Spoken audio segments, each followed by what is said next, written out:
But does anybody ask the white people in South Africa? Is it every white person in South Africa or every non-black person in South Africa that has their papers? But you see, that's what you don't understand. Much and much is not going to go to areas where white people are and advocate for white people. We're not a voice for white people. No, I'm not saying advocate. I'm trying to make you understand how we end up it looking like black on black. Right. So remember, we are black people. We are in black people areas. We talk about things that affect black people. So tuck shops and these killings of children wasn't happening with white people. It was happening to us as black people, right? So when we advocate for those children that have passed away, we don't care whether it's being done by pink, orange, or green people. We care about the source of the problem. So if the source of the problem is Pakistanis, Somalians, Ethiopians, and whatever, that's who we're going to deal with. Right now, we go to these factories that are exploiting people, that are working overnight and doing that. Those are Chinese. We still don't say, oh, no, you're Chinese. Have you been to Chinese factories? Several times. Several times.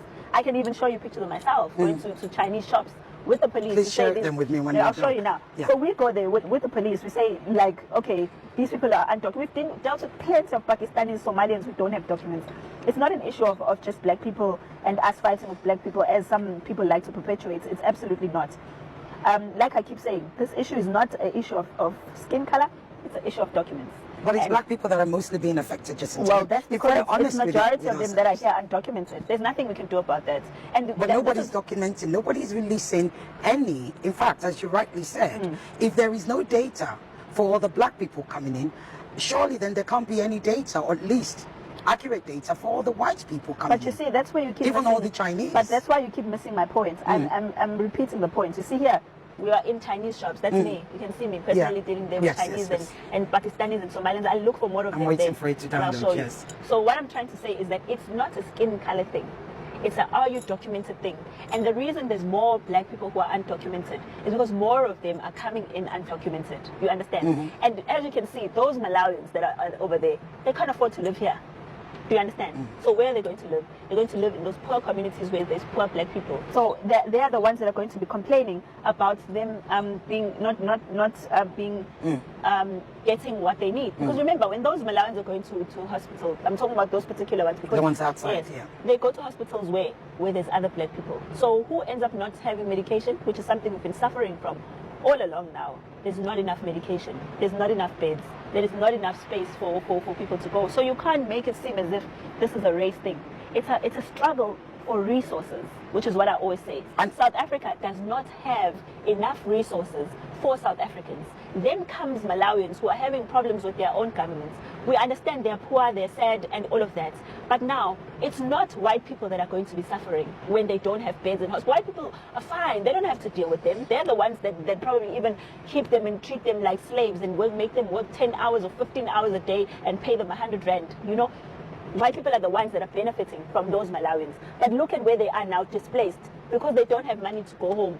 Who's not paying them the money? The people that are employing them. So this is exactly what we're saying, that we cannot have a system that glorifies modern day slavery just because we're saying it's black people. It can't be. Because remember, those same white people that you guys are saying we must fight against are the same white people. They come here and they worship and they treat like gods while we're trying to fight them for a minimum wage. How do you think we're going to get the minimum wage if they're the ones going to white people and replacing South Africans as the modern day slaves? It's not going to work. So I feel like it's a one-sided thing where you're thinking that we're fighting you because you're black. But no, you're the one setting us back as South Africans because we're black. Because if you're black and you're coming to go and compete with white people then, so that we can see that you're not fighting with other poor black people. Go and compete with white people. Why not? In that case, I have to ask, how many black people actually, I'm talking about South Africans, educated South Africans, how many of them actually compete with white people for high-paying jobs, for highly skilled jobs, for professional jobs? How many of them? You see, the problem... I'm just going by what you're saying. No, I'm hearing, but that's a different conversation altogether. Why is it? Because these are two different classes that you're comparing. Okay. I'm comparing a class of poor people, and you're comparing a middle class of black people. No, but you're saying that... I'm going to go there with the black people who are middle class. Now, the same middle class that you're complaining about are now the same people who are part of March and March. And you know why that is? Why? Because South Africans who are hiring are not following labor laws. And what they're doing is we've got a host of unemployed teachers, a host of unemployed doctors, a host of unemployed civic lecturers. Why is that? Because The law of the country says that, because a lot of people, I see them saying that South Africans are lazy, they just want to remove people. That's not what we're saying. We're saying the country has laws, right? And if the law of the country says, before I hire you as a Nigerian, I have to make sure that there's no other South African that is qualified for the job. Is that the law? Right? That's the law. That's what the law says. I can send it to you just to verify. Right? That is what the current law of the country says. Currently, that is not being followed. Because in universities, in hospitals, in schools where they're supposed to be lecturers, in formal structures with municipalities and other places, South Africans are not getting jobs because they're given to other foreign nationals without following due process.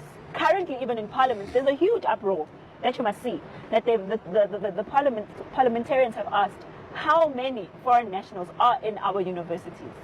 Because now what happens is, you come in, right, as a Nigerian, you get a good position at a university.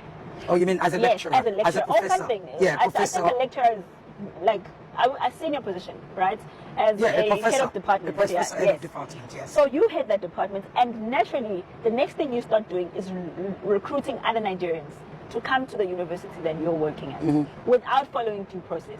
So this is now an inquiry in Parliament currently going on, because a lot of universities are hiring lecturers who are foreign nationals in a way that they shouldn't be hiring them, because there are South Africans who are qualified.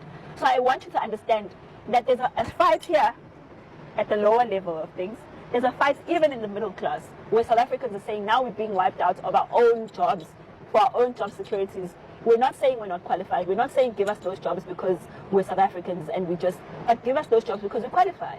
You can't go to another country and look for someone. So are you saying that there's a practice of discrimination against South Africans, or is it that the jobs? Because I find why it's so difficult for you to believe. And I understand why a lot of people look at South Africans as crazy people. No, I don't actually. No, trust me, I understand. I actually don't. I'm saying I understand if you look at us as crazy. Well, people, I actually don't. Because it's crazy that we're in this situation. It's actually ridiculous that we have to fight for something that's in the law and is supposed to be followed as per the law, but it's not.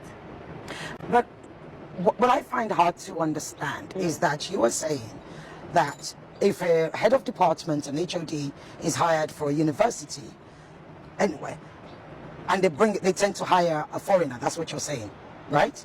And if they hire a foreigner, a non-South African, that non-South African then hires non-South Africans, perhaps from the same country or otherwise. Zimbabweans do that a lot. Right. So, but here's the thing though.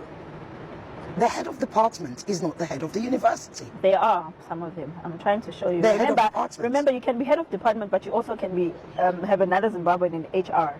I'm trying to find you this thing so that you don't think I'm creating stories and whatnot.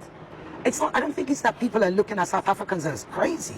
Certainly, I think you will find that most people would understand if, look, you are saying to government, we have a crisis in our hands of, our porous borders, which are not being manned. We are demanding that it's manned. We are also demanding for stricter immigration laws. We are demanding for stricter laws against, for clearance at the borders. Yeah. I don't think anybody's going to argue with you on that, Jacinta.